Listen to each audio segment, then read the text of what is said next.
नमस्कार, स्वागत है आपका खास मुलाकात में। और आज हमारे साथ स्टूडियो में मौजूद हैं इंटरनेशनल मोटिवेशनल स्पीकर और फेमस मैनेजमेंट गुरु विवेक बिंद्रा जी। नमस्कार सर, स्वागत है आपका।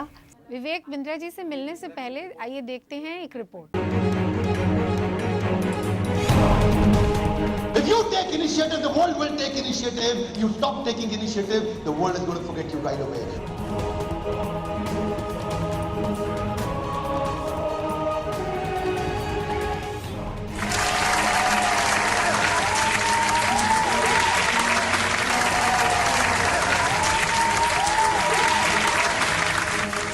मैं लगा रहा ताउम्र परिस्थितियां बदलने को गालिब। जिस दिन मनस्थिति बदली, परिस्थितियां खुद ब खुद बदली। Are you ready?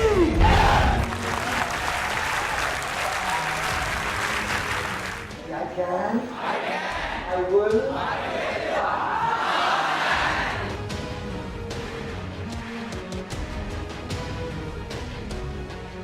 अगर रूट चाहिए तो पहले रूट ठीक करो।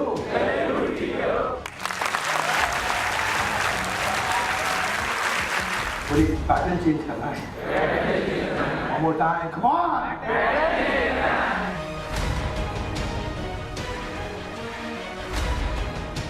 व्यवसाय आत्मिका बुद्धि एका व्यवसाय आत्मिका विवेक बिंद्रा। अपना नाम कुछ पाने के लिए कुछ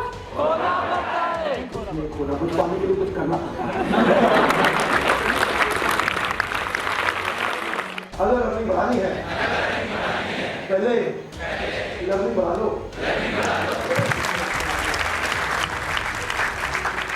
What do you want to become? Self-start or start? Very good. Personal power, judicial power.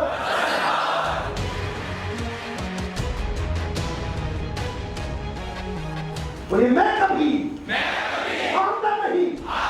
क्या तो जीतता हूँ। क्या जीतता हूँ।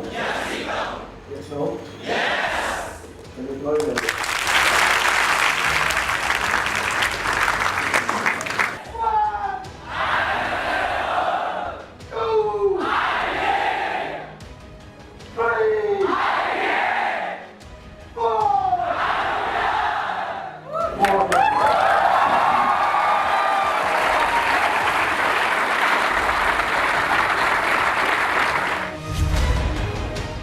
सबसे पहले आपसे आपकी कंपनी ग्लोबल एक्ट के बारे में जानना चाहेंगे। थैंक यू सुनीता जी, खास मुलाकात में बुलाने के लिए आपका बहुत बहुत धन्यवाद। ग्लोबल एक्ट मतलब global academy for consulting and training. तो ये कंसल्टिंग एंड ट्रेनिंग जो ऑर्गेनाइजेशन हमने बनाई है, इसका पर्पज़ है ऑर्गेनाइजेशंस कॉर्पोरेट्स को हिंदुस्तान में एनेबल करना। हम लोग बोलते हैं कॉर्पोरेट्स को कि relax corporate India, global act has come. तो आई एम एन एंटरप्रेन्योर। मैंने इस ऑर्गेनाइजेशन को शुरू किया। आज by Krishna's blessings we are going to touch a business about 100 crores and we got a team size of 100 people and we are growing every year by year about 500 to 1000%. But this year we are very happy to share with you कि global act लगभग 500 corporates को हिंदुस्तान में आज services दे रहा है अपनी learning and development की training की। कि आपके यहाँ कोई भी समस्या है, अगर कोई भी आपके गोल्स अचीव करने हैं किसी भी कॉर्पोरेट को, तो हम लोग उन्हें हेल्प करते हैं। We empower your man power.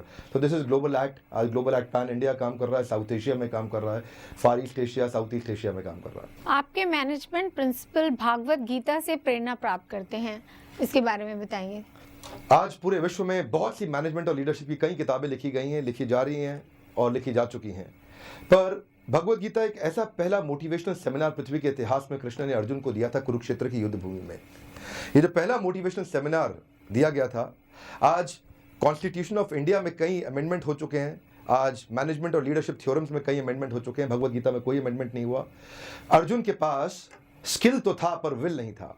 वो जानता था कैसे युद्ध करना है, कैसे तीर चलाना है, वो सब जानता था क्या करना है, क्यों करना है, कब करना है, कहाँ करना है, कैसे करना है, पर वो करना नहीं चाहता था।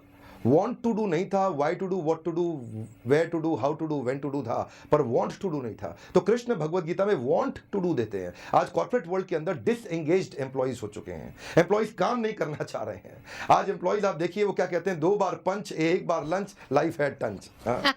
आजकल नए उन्होंने कॉर्पोरेट में हम लोग हिंदुस्तान में क्या देखते हैं, कहते हैं, एक साहब से हमने पूछा एक ट्रेनिंग प्रोग्राम में, वो कहते हैं बिंद्रा जी आपका कहना तो सही है पर मैंने रहना वही है।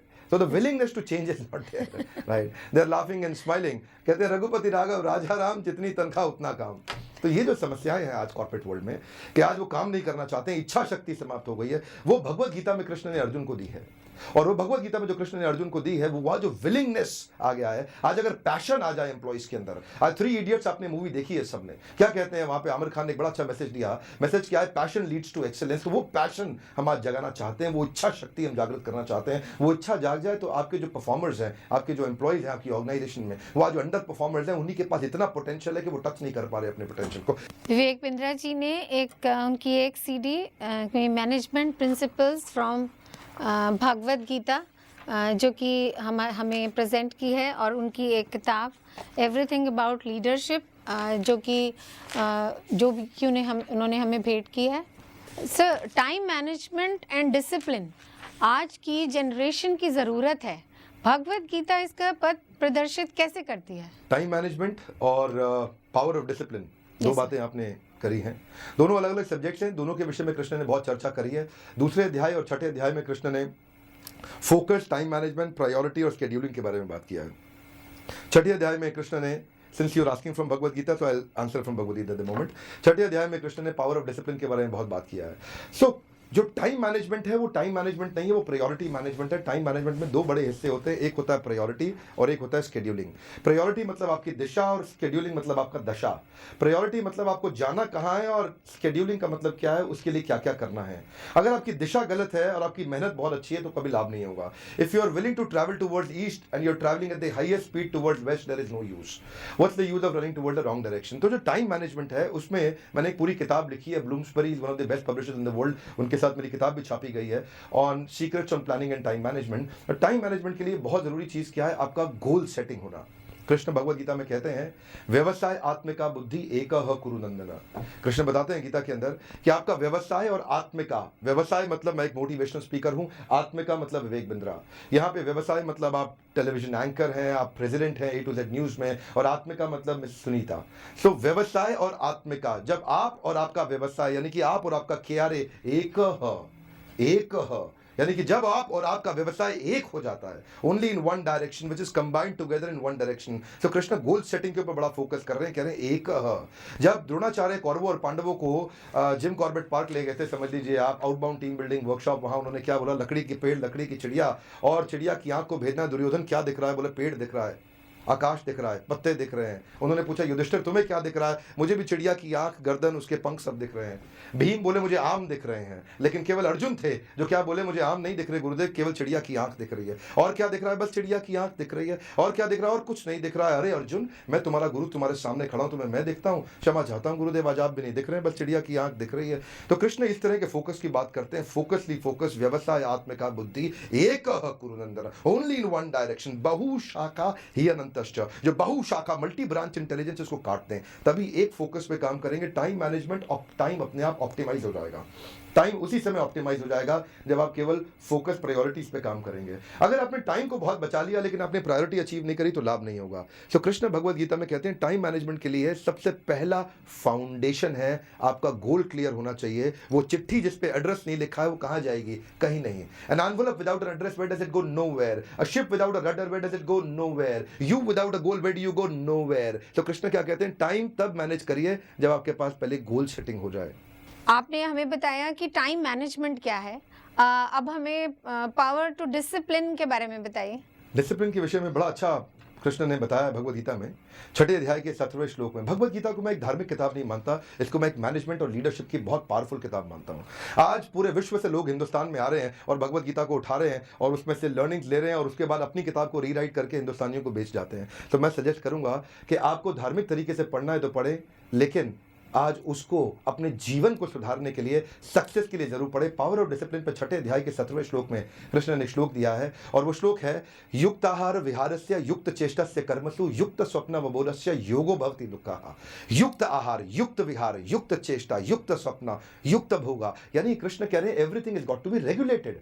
हर एक चीज रेगुलेटेड होनी चाहिए। युक्त आहार, खाना भी कैसा रेगुलेटेड। कुछ लोग बहुत कम खाते हैं, कुछ बहुत ज्यादा खाते हैं, दोनों डेंजरस हैं। कुछ डाइटिंग के चक्कर में फंस जाते हैं और कुछ जीवा के स्वाद के चक्कर में फंस जाते हैं, दोनों डेंजरस है। कृष्ण कह रहे हैं युक्त आहार, युक्त विहार, युक्त चेष्टा, जो आपका कर्म है regulated, is called work life balance.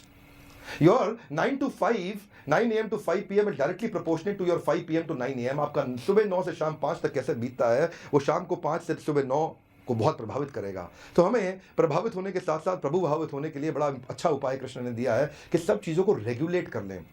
देखिए, मार्क स्पिट्ज नाम के एक स्विमर थे, 1968 में 3 गोल्ड मेडल जीते मेलबर्न ओलंपिक में। 1972 7 गोल्ड मेडल जीत गए म्यूनिक ओलंपिक में। मेलबर्न से म्यूनिक तक 3 गोल्ड मेडल से 7 गोल्ड मेडल पे पहुंचे तो रिपोर्टर ने उनसे पूछा, mister Spitz must be a lucky day for you, you won all 7 gold medals. तो स्पिट्ज कहते हैं, hey I did not got lucky, let me tell you how lucky I got. You come up first, let me tell you how lucky I got. From 1968 to 72, I trained myself for 4 years. I trained myself for 10,000 hours. If you're good at mathematics, that makes it 2,500 hours per year. If you're good at mathematics, that makes it 8 hours per day and no Sunday. Reporter babu, 8 घंटे के लिए अपने शरीर को पानी में डाल दो, शरीर सिकुड़ जाएगा आपका। The power of discipline. Disciplined life is a sure way to almost zero defect life. I'll say that one more time for you. Disciplined life is a sure way to almost zero defect life. Krishna बड़ा focus करते हैं कि आज किसी student को, आज किसी corporate को, किसी गृहिणी को, किसी लॉयर, डॉक्टर, चार्टर्ड अकाउंटेंट को कभी भी सफल होना है तो एक रिचुअल डिसिप्लिन का बनाना बहुत आवश्यक है। Discipline life is a sure way to almost zero defect life. Thank you Vivek ji. पर इस इतना डिसिप्लिन क्या पॉसिबल है आज की जनरेशन जो कि बहुत ज़्यादा इंटरनेट पे बेस्ड है और अपना दिमाग जो है उसमें कम इस्तेमाल करने की ज़रूरत है और सब कुछ क्लिक पे अवेलेबल है। तो उनको आप किस तरह से मोटिवेट करना चाहेंगे कि वो टाइम मैनेजमेंट और डिसिप्लिन पे काम करे और अपने जीवन को सफल बना सके? एक्चुअली आज की जो जनरेशन है उसके पास सब कुछ क्लिक पे अवेलेबल है, शॉर्टकट्स हैं और बहुत फ्लिकरिंग माइंडसेट है। लेकिन ये फ्लिकरिंग माइंडसेट का कारण क्या है जानते हैं? फ्लिकरिंग माइंडसेट का कारण है, ऐसा बताया गया, you are an average of 5 people you keep yourself in your life around. You are an average of 5 people you keep yourself in your life around। आपके आसपास कौन से 5 लोग हैं बड़ा प्रभावित करते हैं आपके करियर को। आपकी जो तनख्वाह है ना आज, your salary is most likely a median of 5 people you like to associate with। समस्या क्या है? समस्या इस बात में है कि आपका संग किससे, आपका एडवाइजर कौन है। आज डिसिप्लिन आप चाहते हैं, आपका एडवाइजर कौन है, इट इज वेरी इंपॉर्टेंट। कहा गया है कि पांडव श्री कृष्ण से सलाह लेते थे और कौरव शकुनी से सलाह लेते थे। आपका सलाहकार कौन है? Who is your advisor? It is an important question। आपका एडवाइजर कौन है? साहब, भगवान राम से कौन ज़्यादा प्रेम करती थी, कौशल्या या कैकेयी? ज़्यादा प्रेम कैकेयी करती थी, लेकिन जन्म देने वाली माँ कौशल्या थी। ज़्यादा प्रेम कैकेयी करती थी, जन्म देने वाली माँ कौशल्या थी। ज़्यादा प्रेम कैकेयी करती थी, लेकिन क्या हुआ, कैकेयी का सारा प्यार कैसे समाप्त हो गया? एक मंथरा बीच में आ गई। तो मैं आपको आज एक एडवाइस देना चाहता हूँ हिंदुस्तान को, आज A to Z चैनल के जरिए, कि मंथरा को अपने जीवन से निकाल दीजिए, शकुनी को जीवन से निकाल दीजिए, मंथरा को जीवन से निकाल दीजिए। अच्छा, समस्या ये, लोग सोचते हैं मंथरा घर में बैठी है, बीवी मंथरा नहीं है। Manthara the set of characteristics जो आपके हृदय में है, वहां से निकालिए। जैसी संगत है किसी भी इंसान की, उसकी भावना वैसी ही बन जाती है, आप ये कहना चाहते हैं। Absolutely। पर फिर भी कोई एक क्लियर मैसेज आज के यूथ को दीजिए जिससे कि वो इस लेथार्जी से बाहर आके अपनी लाइफ को और अच्छे से मैनेज कर सके, जो कि आज के टाइम में बहुत ही ज़रूरी है। यूथ्स ऑफ इंडिया के लिए आप जो मैसेज चाहते हैं बहुत सरल है। आज यूथ्स फ्रूट्स के पीछे भाग रहे हैं, everybody looking for low hanging fruits, but you need to understand that you need to walk on the sand before you want to sleep on the silk. You need to learn to walk on the sand before you want to sleep on the silk. आज low hanging fruits के पीछे भाग रहे हैं। आज हम corporate world में जाते हैं, people are looking for easy job and easy boss. People are looking for easy job and easy boss, and what they're looking for is high paid packages. Let me tell you something is very important. ब्रह्मांड भ्रमित है कौन भाग्यवान जीव. दो लोग आपको life में परफेक्ट नहीं मिलेंगे, परफेक्ट वाइफ और परफेक्ट बॉस कभी नहीं मिलने वाले हैं आपको. What you've got to do is don't focus on the परिस्थिति, focus on your मनस्थिति behind the परिस्थिति. मनस्थिति ठीक हो गई ना, परिस्थिति ठीक हो जाएगी. कोई बॉस चेंज करना चाह रहा है, कोई वाइफ चेंज करना चाह रहा है, कोई घर चेंज करना चाह रहा है, कोई जॉब चेंज करना चाह रहा है, कुछ नहीं साहब. Start begin the change from yourself. When you change the way you look at the things you look at, they change. अपने यहाँ से मानसिकता को बदलिए, वास्तविकता तुरंत बदल जाएगी. मत भागिए केवल फ्रूट्स के पीछे, पहले रूट्स देखिए. रूट्स ठीक होंगे तो भी फ्रूट ठीक होंगे. तो ये जो मेरा भंगड़ा डांस है, इसको याद रखिए आप. ये फ्रूट्स जब ठीक होंगे, फ्रूट्स तभी ठीक होंगे जब रूट्स ठीक होंगे. इसलिए यूथ को आज कहाँ काम करना है, यूथ को सबसे ज़्यादा इंपॉर्टेंट है उनको बेसिक सिद्धांतों पे काम करना है. और बेसिक सिद्धांत कृष्ण बताते हैं गीता में. आप शरीर, bodily platform, mental platform, intellectual platform, spiritual platform. अब आप जो हैं पिंजरा नहीं, आप पिंजरे के अंदर तोता है. अगर पिंजरे को सोने की पॉलिश कर देंगे और तोते को हरी मिर्ची नहीं खिलाई तो तोता मर जाएगा. सोने की पॉलिश आप अपने शरीर को कर रहे हैं, लेकिन अंदर जो बैठा है उसको आप नरिशमेंट नहीं दे रहे हैं. तो इंटेलेक्चुअल और स्पिरिचुअल नरिशमेंट आपके लिए बहुत इंपॉर्टेंट है. तो अब वक्त हो चला है एक ब्रेक का. देखते रहिए खास मुलाकात A to Z news.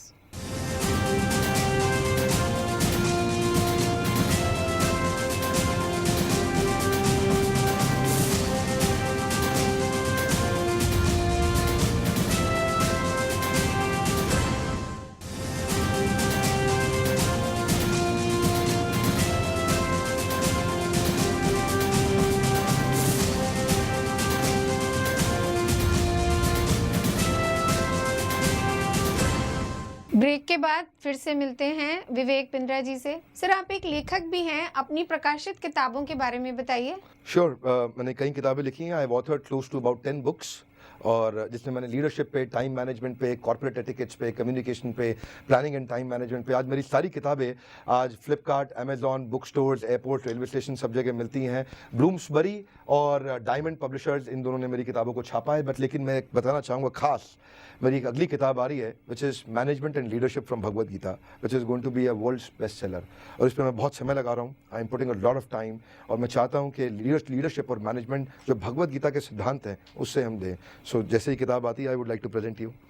How do you influence, how do you get people to get motivated to do what you want them to do? Like, how do you hypnotize? How do you allow other people to have their mind captivated? If I can very nice, thank you. लोगों को convince कैसे किया जाए, उनको influence कैसे किया जाए, अपनी बात उनसे कैसे मनवाया जाए. आप चाहते हैं कि कठिन लोगों से भी अपना काम करवा लें और उनसे काम करवा लें, जिसको आज मैनेजमेंट कहा जाता है, जिसको आज लीडरशिप कहा जाता है.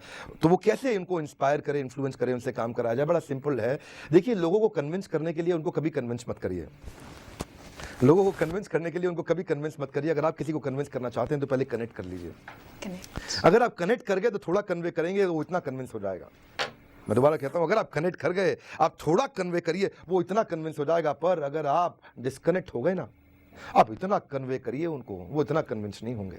और वही होता है आज. बॉस अपने एम्प्लॉय के साथ डिस्कनेक्टेड है, एम्प्लॉय एम्प्लॉयर के साथ, एम्प्लॉयर एम्प्लॉय के साथ, सास बहू के साथ, बहू सास के साथ, पति पत्नी के साथ, पत्नी पति के साथ, प्रेमिका प्रेमी के साथ, प्रेमी प्रेमिका के साथ, सब डिस्कनेक्ट हो रखे हैं. इतना इतना समझाते हैं, वो इतना इतना नहीं समझते हैं. सर, ये कनेक्शन क्या है? Okay okay, thank you. Connect कैसे किया जाए? कनेक्ट करने के लिए सबसे पहला चीज नीड, इंटरेस्ट और कंसर्न. नीड, इंटरेस्ट और कंसर्न अपना नहीं बताना, उसका समझना है. आज समस्या क्या आ रही है, लोग अपना नीड, इंटरेस्ट, कंसर्न बता रहे हैं. प्रेमी अपना बता रहा है, प्रेमिका अपनी बता रही है. राइट. आज पॉलिटिशियन अपना नीड, इंटरेस्ट, कंसर्न बता रहा है, जनता जो वोट देती है वो अपना नीड, इंटरेस्ट, कंसर्न बता रही है. आज एम्प्लॉयर अपना नीड, इंटरेस्ट, कंसर्न बता रहा है, एम्प्लॉय अपना बता रहा है. सब डिस्कनेक्टेड है आपस में. अगर आप चाहते हैं कि वो आपका नीड, इंटरेस्ट, कंसर्न सुन ले, तो पहले आप उसका सुन लें. पहले आप उसका नीड, इंटरेस्ट, कंसर्न समझ लें. जैसे ही आप कनेक्ट कर गए, आप थोड़ा बोलेंगे वो उतनी मानेगा. अब समस्या क्या है? समस्या ये है, समस्या समस्या में नहीं है. समस्या समस्या को समस्या समझने में है. लो, प्रॉब्लम प्रॉब्लम में नहीं है. प्रॉब्लम प्रॉब्लम को प्रॉब्लम समझने में है. समस्या कहाँ है? समस्या बड़ी सरल है. Seek to understand first, then to be understood. Seek to understand first, then to be understood. पहले समझें सामने वाले को. कृष्ण ने क्या किया? 18 अध्याय है भगवद गीता में. पहला अध्याय केवल अर्जुन बोलते रहे, कृष्ण सुनते रहे. अर्जुन बोलते रहे, कृष्ण सुनते रहे. अर्जुन बोलते रहे, कृष्ण सुनते रहे.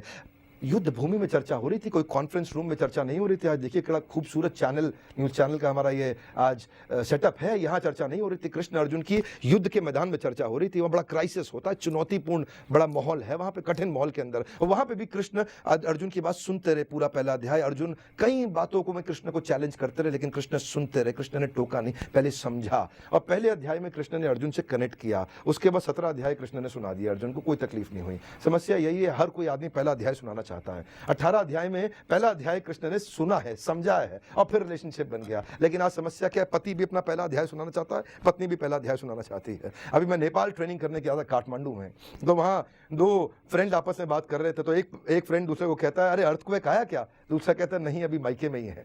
तो आज जो सारे जोक्स हैं, जोक्स भी इसी बात पे हैं, क्योंकि सब इतने डिस्कनेक्टेड हैं पति पत्नी। तो इसके लिए बड़ा इंपॉर्टेंट है, नीड, इंटरेस्ट और कंसर्न सामने वाले का पहले मैं समझूंगा।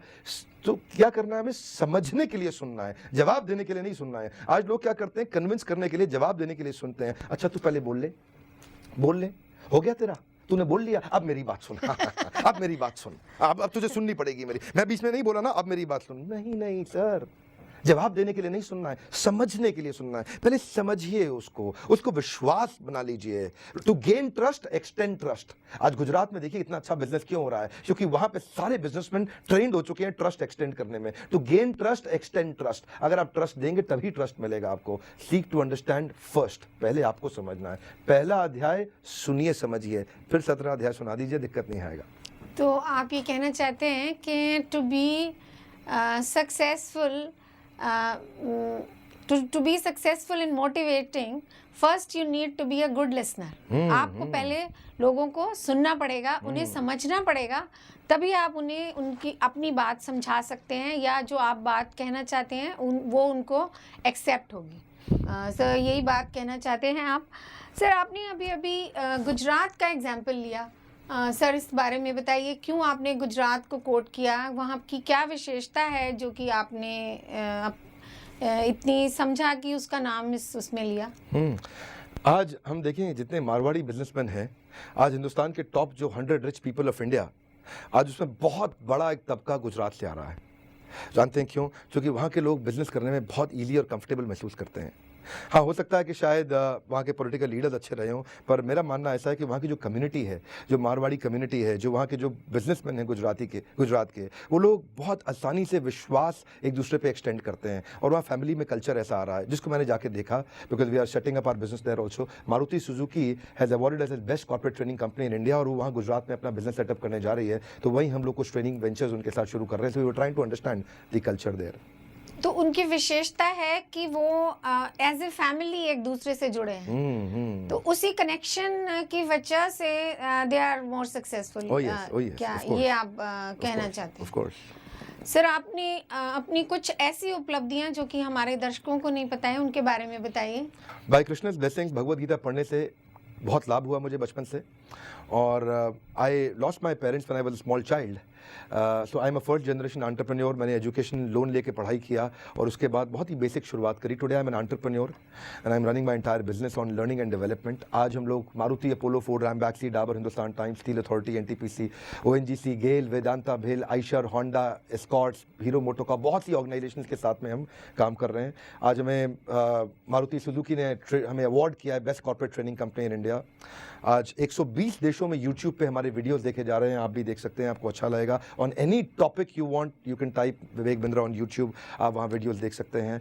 आज आपको खुशी होगी जान के कि लायंस इंटरनेशनल ने हमें best motivation speaker in India award दिया, रोटरी ने रोटरी एक्सेलेंस अवार्ड दिया। तो कई उपलब्धियाँ हैं। मैं अपना गुणगान करने से अच्छा है, मैं हमेशा कोशिश करता हूँ कि जिनसे हमने सीखा है हम उनका गुणगान करें, तो उसमें एक भगवद गीता भी है। तो सर आपके लिए मोटिवेशनल सबसे ज़्यादा भागवत गीता है, ऑफ कोर्स। तो उसका कौन सा अध्याय या उसकी कौन सी सीख जो कि आपको सबसे ज़्यादा मोटिवेट करती है और जो कि आप हमारे दर्शकों को कहना चाहेंगे, बताना चाहेंगे?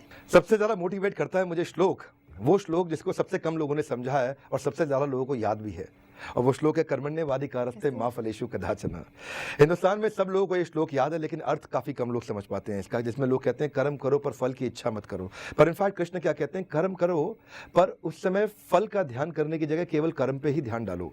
आप 100% एफर्ट कर सकते हैं, जिसमें अगर आपने डिवाइड कर दिया एफर्ट में और रिजल्ट के फोकस में, तो चिंता युक्त नहीं, चिंता मुक्त कार्य करना है। रिजल्ट की चिंता नहीं करनी है, चिंता नहीं करना, चिंतन करना है। कृष्ण क्या कहते हैं, कर्मण्येवाधिकारस्ते मा फलेषु कदाचन। उस समय फल का चिंतन मत करो, केवल कर्म का एफर्ट। दो तरह के एफर्ट होते हैं, effort with worry, effort without worry. Effort with worry जो होता है वो चिंता युक्त होता है, एफर्ट विदाउट वरी जो होता है वो चिंता मुक्त होता है। तो चिंता मुक्त जो कर्म होता है उसमें बहुत हैप्पीनेस और एक्साइटमेंट और पैशन के साथ आदमी अपना जान लगा देता है। देखिए एक बात बताएं, लोग सैलरी के लिए आज तक इतिहास में किसी ने इतिहास नहीं रचा।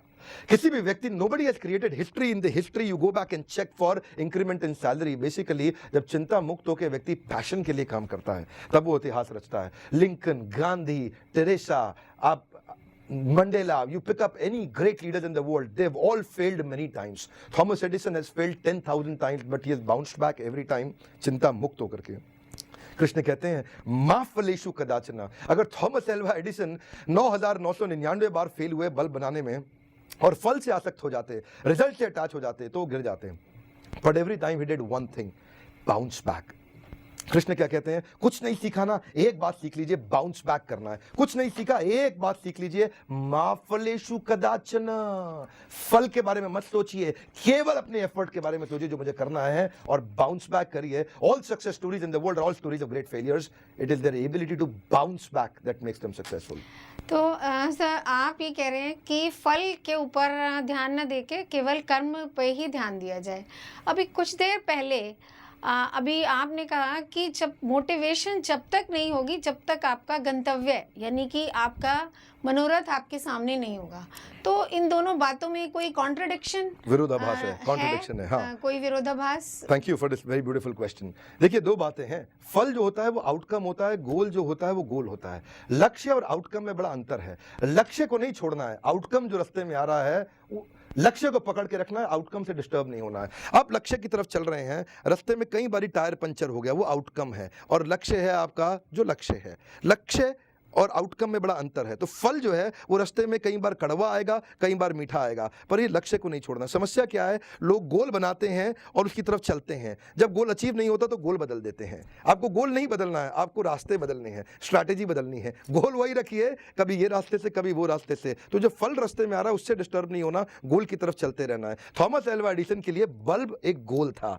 और रास्ते में फेलियर जो थे वो फल था। फेलियर की चिंता नहीं करनी है, गोल की चिंता करनी है। फल की चिंता नहीं करनी है, गोल की चिंता करनी है। तो बड़ा क्लियर अंतर, ये अंतर लोगों को समझ नहीं आता है।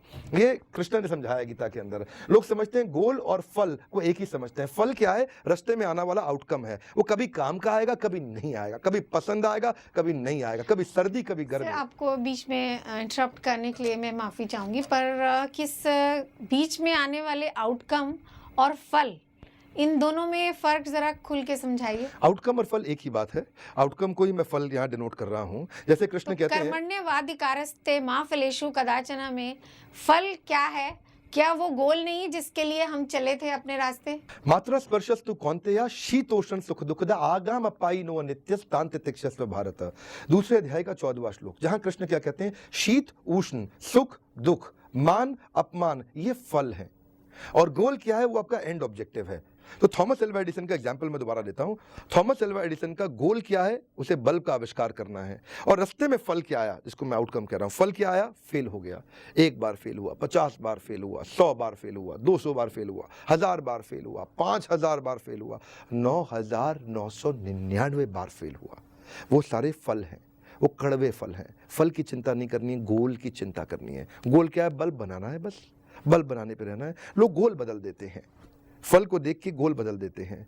तो सर्दी गर्मी सुख दुख मान अपमान आएगा चला जाएगा, फेलियर सक्सेस आएगा चला जाएगा, आप गोल की तरफ चलते रहिए। सर आप बात करें इब्राहिम लिंकन, महात्मा गांधी और भगवान कृष्ण की, पर इसके एक किसी भी ऑर्गेनाइजेशन के एम्प्लॉयज़ के बारे में रख के फिर समझाइए कि आप उनको किस तरह का मोटिवेशन, कौन से ऑब्जेक्टिव को अचीव करने की बात कर रहे हैं, और किस ऑब्जेक्टिव को अचीव करने के लिए किस बात पे, किस चीज को इग्नोर करने की बात कर रहे हैं? हर एक ऑर्गेनाइजेशन में, हम थोड़ा कॉर्पोरेट वर्ल्ड का आंसर समझते हैं, हर एक ऑर्गेनाइजेशन में KRAs होते हैं, उनके की रिजल्ट एरिया, की रिस्पॉन्सिबिलिटी एरिया, की एक्शन एरियाज होते हैं। लेकिन एम्प्लॉयज़ उसके लिए मोटिवेटेड फील नहीं करते। वो क्या करते हैं, अपनी सैलरी के साथ अपने पोटेंशियल को इक्वेट करते हैं। लेकिन बेसिक फंडामेंटल क्या है? बेसिक फंडामेंटल ये है कि कभी भी कोई तनख्वाह के लिए अगर सैलरी हाईएस्ट मोटिवेशन होता तो जिन ऑर्गेनाइजेशन हाईएस्ट सैलरी दे रही हैं वहाँ जीरो एम्प्लॉय टर्नओवर होता। पर आपको बताना चाहूँगा, हाईएस्ट सैलरी पे करने वाली ऑर्गेनाइजेशन में भी एम्प्लॉयज़ आज जॉब्स को छोड़ के जा रहे हैं। मोटिवेशन सैलरी से नहीं आता, आउटसाइड इन नहीं, इनसाइड आउट होना चाहिए। बाहर से अंदर नहीं, अंदर से बाहर होना चाहिए। असली मोटिवेशन कहां से आता है? देखिए, मैं आपको कुछ उदाहरण देना चाहता हूं। आज थाईलैंड के अंदर आदिवासी महिलाएं बैम्बू स्टिक से अपने शरीर को भेद के जीवन जी रही हैं। ह्यूमन कहता है टॉर्चर है, इनह्यूमन है, पर उनको बड़ा आनंद आ रहा है because they are getting purified. क्यों? क्योंकि आंसर है उनका बिलीफ सिस्टम। आज की इस मुलाकात में इतना ही। देखते रहिए खास मुलाकात A to Z न्यूज़।